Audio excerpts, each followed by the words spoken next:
तो लाइक कर दो, सब्सक्राइब कर दो और वो बेल नोटिफिकेशन है उसको ऑन कर दो ताकि आप भी मेरी तरह ड्राइंग बना पाओ। तो बिगी का फाइनल पार्ट बनाने में हमारा 3 चीज़ पे फोकस रहेगा कि जो उन्होंने ट्रंक्स अपर पेन रखा है जो रेड और येलो और ग्रीन कलर का बना रखा है, और वो कलर में ग्रीन कलर आप स्केच पेन भी यूज़ कर सकते हो वो बनाने के लिए, बट मैंने पर्सनली पेंसिल कलर्स यूज़ किए हैं और उनको डार्कर और ज़्यादा हाईलाइट बनाने के लिए। और मेन पर्पस हमारा ये है कि ज़्यादा से ज़्यादा शेड्स कैसे दे पाएँ। मुझे पेंसिल कलर्स ज़्यादा यूज़ टू नहीं हूँ मैं वो उसको यूज़ करने में, बट अगर आपको पेंसिल कलर यूज़ करना ही पड़े, और इसका मेन प्रॉफिट ये है कि आप पेंसिल कलर से शेड्स दे पाओगे, बट अगर आप स्केच पेन्स या कोई और कलर यूज़ कर लोगे तो उसमें आप शेड्स नहीं दे पाओगे। तो पेंसिल कलर यूज़ करने का मेन पार्ट यही है कि जैसे कि लाइट सोर्स हमारा राइट साइड से और लेफ़्ट साइड दोनों से आ रहा है, तो जो रेड कलर का उनकी पट्टी आ रही है जो ऊपर उन्होंने पेन रखा है, तो उस पर शेडोज़ भी बन रहे हैं। कहीं पे बहुत ज़्यादा रेड है तो कहीं पे ज़्यादा थोड़ा लाइट रेड है। आपको वो पिंक टाइप लग सकता है बट वो थोड़ा लाइट रेड है। तो उसको बनाने के लिए अगर आप स्केच पेन यूज़ करोगे तो वो कम्प्लीटली रेड बना देगा। और मेन चीज़ ये है कि अगर आप स्केच पेन यूज़ कर लोगे तो उसके ऊपर आप कुछ और यूज़ नहीं कर सकते। जैसे कि आपने स्केच पेन से पूरा रेड बना दिया तो उसके ऊपर अगर आप पेंसिल कलर या कुछ भी यूज़ करने जाओगे तो आपका पेपर फट जाएगा। तो उसके लिए आपको फोकस करना पड़ेगा कि कहाँ पे आपको ज़्यादा लाइटर डार्कर वैल्यूज़ बनाने हैं, और उसके लिए आपको पेंसिल कलर यूज़ करने पड़ेंगे। फिर पेंसिल कलर यूज़ आपको करना है तो रेड को पहले आप बेस लेयर की तरह बनाओ। जैसे कि हल्के हाथों से पकड़ो और पूरा पहले रेड जितना भी है उसको बना दो। उसके बाद आप देखो कि कहाँ पे ज़्यादा डार्कर रेड है, क्योंकि अगर आप पार्ट बाय पार्ट जाओगे कि जब पहले आपने पूरा डार्कर वाला रेड बना दिया तो उसको आप लाइटर रेड नहीं बना सकते। तो मैं रेकमेंड करूँगा कि पहले बेस लेयर बना दो रेड से, लाइटर बहुत सॉफ्ट हैंड पकड़ो और उससे एकदम लाइट वाला रेड बना दो, और उसके बाद डार्कर वाला रेड बना दो। और उसको अगर आपको ब्लेंड करना है तो मैं रेकमेंड करूँगा ईयरबड्स यूज़ करो। ईयरबड्स सबसे ईजी है और सबसे अच्छा ब्लेंड आपको करके देगा पेंसिल कलर्स में।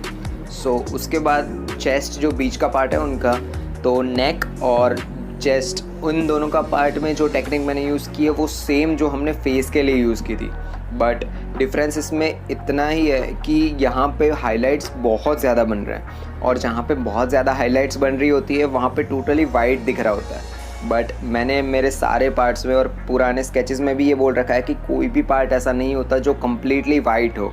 अगर आप किसी का भी स्किन टेक्सचर, क्लोथ्स या कुछ भी देखो तो उसको कम्प्लीटली वाइट ना छोड़ते हुए जो पार्ट्स डार्क हैं उसको पहले बना देते हैं। सेम टेक्निक बेस लेयर से 5B पेंसिल यूज़ करो, 6B पेंसिल से आप सेकेंड लेयर बना दो, और थर्ड लेयर आप जहाँ पे सबसे ज़्यादा डार्क हो, जैसे कि बीच चेस्ट के बीच की लाइन जो होती है वो, ठीक है। तो वो बन गया हमारा। उसके बाद हमारा मेन फोकस होगा कि आप मेकअप ब्रश से उसे ब्लेंड करो।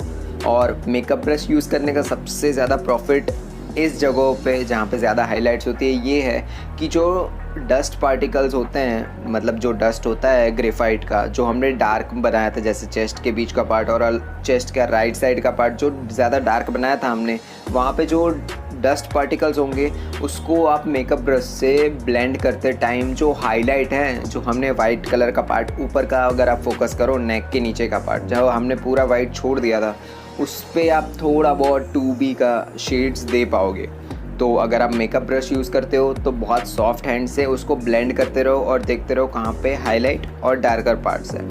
आप उस डस्ट पार्टिकल जिसको हमने ब्लेंड कर रखा था नीचे से ऊपर तक, उसको आप इरेज भी कर सकते हो, बहुत इजी।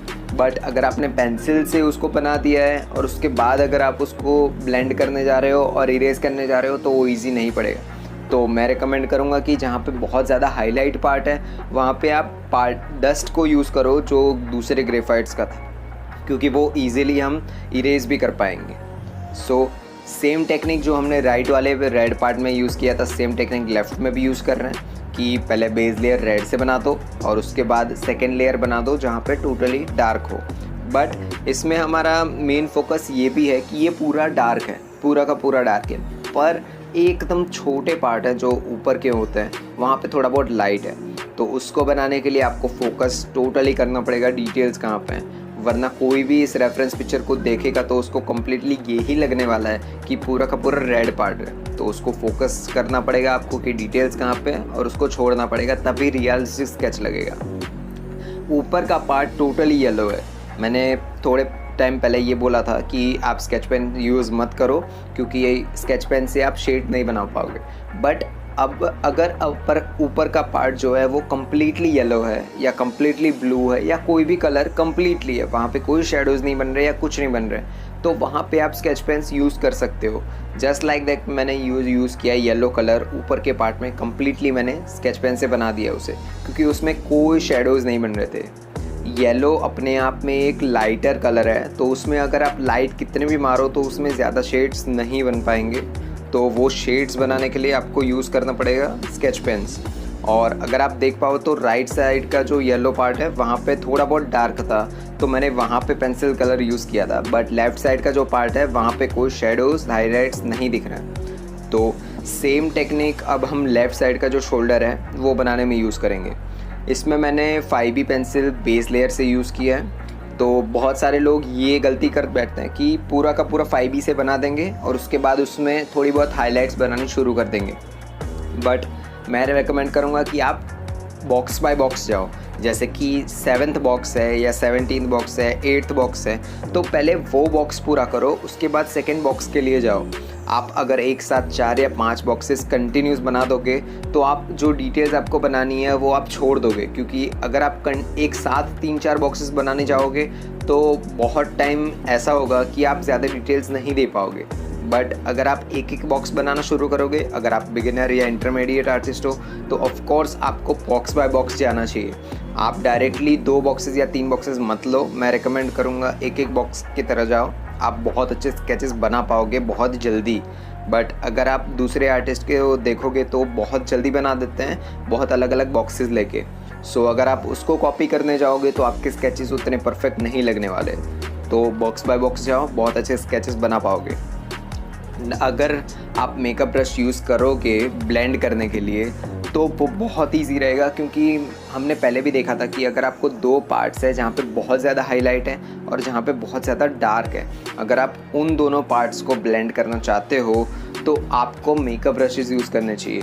बिकॉज मेकअप ब्रशेज़ में कैसा है कि वो जो डस्ट पार्टिकल होते हैं दूसरे, जैसे 5B पेंसिल जो हमने पहले शेड किया उसके जो डस्ट पार्टिकल्स होंगे उसको यूज़ करके जो हाईलाइट पार्ट है उसके ऊपर एक लेयर बना देंगे 2B या HB की, तो हमें पेंसिल यूज़ करनी नहीं पड़ेगी।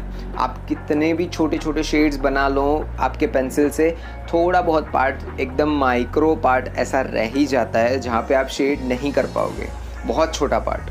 सो उसके लिए हम यूज़ करते हैं ये मेकअप ब्रशेज़ या कोई भी पेंटिंग ब्रश या कुछ भी जिससे ब्लेंड बहुत अच्छा लगे। तो मैं रिकमेंड करूँगा कि अगर आप 2 पार्ट ऐसे हैं जहाँ पे बहुत ज़्यादा हाईलाइट, बहुत ज़्यादा शेडोज़ एक जगह पे मिल रहे हैं, जैसे अगर आप फोकस करो कि लेफ़्ट साइड का बीगी का जो शोल्डर है तो ऊपर का जो पार्ट है वहाँ पे दोनों मिक्स कर रहे हैं, बहुत ज़्यादा हाईलाइट और बहुत ज़्यादा डार्क। तो उन दोनों को ब्लेंड करने के लिए आपको यूज़ करना चाहिए मेकअप ब्रश या कोई भी ब्रशेस, ठीक है। और डार्कर वाला, ज़्यादा मोटा वाला मेकअप ब्रश यूज़ मत करना, क्योंकि उससे क्या होगा कि बहुत ज़्यादा जो शेडोज़ पार्ट था, मतलब जो जहाँ पे हमने 6B या 8B पेंसिल से डार्क कर रखा था, उसके बहुत ज़्यादा पार्टिकल्स जो हाईलाइट पार्ट है वहाँ पे आ जाएंगे। और हम नहीं चाहते कि हाईलाइट पार्ट बहुत ज़्यादा डार्क दिखे, क्योंकि वो हाईलाइट ही इसलिए क्योंकि वो ब्राइट एंड है, ठीक है। सो अब हमारा फोकस रहेगा कि जो डार्कर पार्ट्स हैं उसको हम ज़्यादा डार्क दिखाएं, ताकि जो हाइलाइट्स वैल्यू है वो ज़्यादा उभर के आ जाए। तो उसके लिए हमें यूज़ करनी पड़ेगी 8B या 10B पेंसिल। 10B पेंसिल्स तो आप बहुत ज़्यादा हार्ड और बहुत ज़्यादा डार्क पेंसिल है उसी में यूज़ करो। जैसे कि बहुत, जैसे लेफ़्ट साइड का हैंड है उनका बाइसेप और चेस्ट है, वहाँ पे जो उनका हाथ मुड़ रहे हैं वहाँ पे जो 2 पार्ट है वहाँ पे टोटली डार्क है, तो वहाँ पे आप 10B पेंसिल यूज़ कर सकते हो। और ऊपर का जो उनके ट्रैप्स हैं, ट्रैप्स मतलब शोल्डर के ऊपर का पार्ट, वहाँ पे टोटली डार्क है, तो वहाँ पे 10B यूज़ कर सकते हो। दोनों रिकमेंडेड है। आप इजीली बहुत ज़्यादा टाइम देके स्केचेस बनाओ, बहुत अच्छे बना पाओगे आप।